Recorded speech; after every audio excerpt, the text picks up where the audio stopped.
గోపురం చాలా పెద్దగా ఉంది కదా, దాని చరిత్ర అయితే దానికన్నా చాలా చాలా పెద్దది. ఆ చరిత్రను మాతో పాటు మీరు కూడా తెలుసుకోవాలని చాలా దూరం ప్రయాణిస్తున్నాం. వెళ్లే దారిలో ప్రయాణం అయితే చాలా అద్భుతంగా అనిపించింది. సీజన్తో సంబంధం లేకుండా హాయిగా వెళ్ళి రావచ్చు. చిన్నపిల్లలు, పెద్దవాళ్ళు ఎవరైనా సరే హ్యాపీగా వెళ్ళొచ్చే ట్రిప్ ఇది. ఫ్యామిలీస్తో వెళ్తే ఇంకా ఇంకా బాగుంటుంది. నేచర్ అయితే మనకు ఫుల్ సపోర్టివ్గా ఉంటుంది. ఫైనల్లీ చరిత్ర తెలుసుకోవడానికి వచ్చేసాం. బోర్డు చూసి గెస్ట్ చేసేసి ఉంటారు, బట్ మళ్ళీ చెప్తున్నా, మనం ఇప్పుడు వెళ్ళేది నత్త రామేశ్వరం టెంపుల్కి.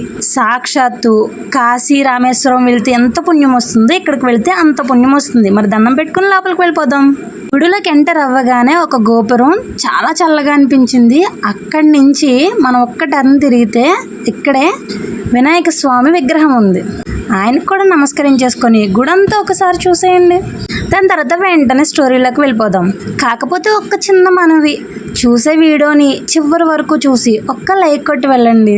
కొన్ని చేస్తే పుణ్యం వస్తుంది, కొన్ని చూస్తేనే పుణ్యం వస్తుంది అంటారు కదా. ఈ రోజు స్వామివారి దర్శనం చేసేసుకొని ఫుల్గా పుణ్యాన్ని మూట కట్టేసుకుందాం. ఈ నత్త రామేశ్వరాన్ని త్రిలింగ క్షేత్రం అని కూడా అంటారు. అంతేకాదు ఈ గుడిని సాక్షాత్తు దేవతలే నిర్మించారంట, అది కూడా త్రేతాయుగంలో. ఇప్పుడు మనం చూసే ఈ స్వామివారి దర్శనం కేవలం వైశాఖ మాసంలో మాత్రమే ఉంటుంది. ఎందుకంటే మిగిలిన 11 నెలల్లో కూడా నీటితో మొత్తం ఈ గుడంతా కూడా మునిగిపోతుంది అన్నమాట. అది కూడా గోస్తా నది అనే నది నుంచి వచ్చే వాటర్ తో ఈ మొత్తం గుడంతా కూడా మునిగిపోతుంది. కేవలం వైశాఖ మాసంలో మాత్రమే ఆ నీరంతా తగ్గుముఖం బట్టి స్వామివారి దర్శనం అందరికీ కలుగుతుంది. అందుకే ఈ మాసంలో ఎంతో మంది ఇక్కడికి వచ్చి దర్శించుకుంటారు. దాని వల్ల వాళ్ళకి ముక్తి కలుగుతుంది, అనుకున్న కోరికలన్నీ నెరవేరుతాయని అక్కడ వాళ్ళ నమ్మకం. ఇప్పుడు నేను చూపిస్తున్నాను కదా, ఈ గోపురం వరకు కూడా వాటర్ వచ్చేసి మొత్తం గుడి మునిగిపోతుందంట. నేనైతే దర్శనానికి వెళ్తున్నాను. మీకు కూడా ఒకవేళ స్వామివారికి కనిపిస్తే దర్శనం మీరు కూడా చేసుకోండి. సరిగ్గా చూడండి, స్వామివారు తప్పకుండా కనిపిస్తారు. మనలాంటి వాళ్ళ కోసమే అర్థమయ్యే విధంగా ఈ బోర్డుని ఇక్కడ పెట్టారు. చదివే ఇంట్రెస్ట్ ఉంటే మీరు కూడా ఒకసారి చూసేయండి.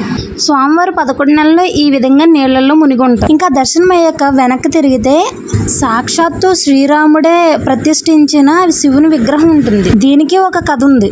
రామాయణంలో రాముడు రావణుని సంహరించిన తర్వాత బ్రాహ్మణ హత్య చేశాననే బాధతో లక్షలాది శివలింగాలను ప్రతిష్ఠించాలని నిర్ణయించుకొని గోస్తా నది దగ్గరకు వచ్చి ఆ గోస్తాని నదిలోని ఇసుకతోటి కూడిన నత్తగుల్లలతోటి సహా ఆ సీతారాములు సమేతంగా ఆ శివలింగాన్ని ప్రతిష్ఠించారంట. అందుకే ఈ క్షేత్రాన్ని నత్త రామేశ్వరం అని పిలుస్తారు. అయితే అన్ని ప్రదేశాల్లో ఉన్న శివలింగంగా కాకుండా చాలా భిన్నంగా ఇది పలక రూపంలో ఉంటుంది. ఈ రామలింగేశ్వర స్వామిని మీరు కూడా ఒకసారి దర్శించుకోండి. మీకు చెప్పాను కదా గోస్తని నది అని, ఇది దానంతట అది పుట్టుకొచ్చింది, ఎవరు ఏర్పాటు చేసింది కాదు.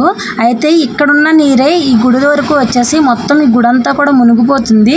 ఇది పరశురాముడు ప్రతిష్ఠించిన శివలింగం అని చెప్పాను కదా. ఇప్పుడు అక్కడ దాకా వాటర్ రావడానికి ఒక రీజన్ ఉంది. అదంతా చెప్తే చాలా లాంగ్ వీడియో అయిపోతుంది. కాబట్టి మీకు ఒకవేళ ఇంట్రెస్ట్ ఉంటే కనుక కమెంట్ చేయండి, లేదంటే లైక్ చేయండి.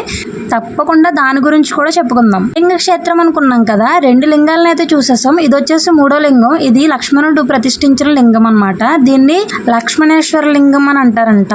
ఈ 3 లింగాలను ఒక్కసారే దర్శించుకోవడం, ఈ క్షేత్రాన్ని దర్శించడం చాలా అదృష్టంగా అనిపించింది నాకైతే. అండ్ ఇక్కడి నుంచి గుడిని చూడండి, చాలా బాగుంది. ఇక ఈ చెట్టుకైతే 100 ఏళ్ల నాటి చరిత్ర ఉందంట. ఇది ప్రకృతి ఒడిలో రాధాకృష్ణులు చూడడానికి చాలా బాగున్నారు.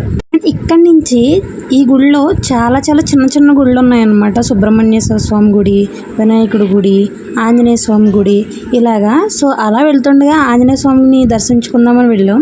అక్కడ నాకు ఒక చిన్న ఇంట్రెస్టింగ్ విషయం కనిపించింది అనమాట. ఏంటంటే ఆంజనేయ స్వామికి ఎదురుగా ఒక వంటని పెట్టారనమాట. ఇప్పుడు శివుడికి ఎలాగ నందిని పెడతారో అలాగా. నేను ఫస్ట్ టైం చూడడం, ఎందుకు ఇలా ఉంచారు, దానికి ఉన్న రీజన్ ఏంటి, కథ ఏంటనేది నాకు తెలియదు. ఒకవేళ మీకు తెలిస్తే కనుక ప్లీజ్ కమెంట్ చేసి చెప్పండి. అండ్ ఇది వచ్చేసి అద్దాల మందిరం. So that's all for today. వీడియోని బాగా ఎంజాయ్ చేశారనుకుంటున్నాను. తప్పులుంటే కరెక్షన్స్ ఇవ్వండి. సబ్స్క్రైబ్ చేయడం మర్చిపోకండి. అలాగే ఇలాంటి ఇంట్రెస్టింగ్ వీడియోస్ కోసం వెయిట్ చేయండి.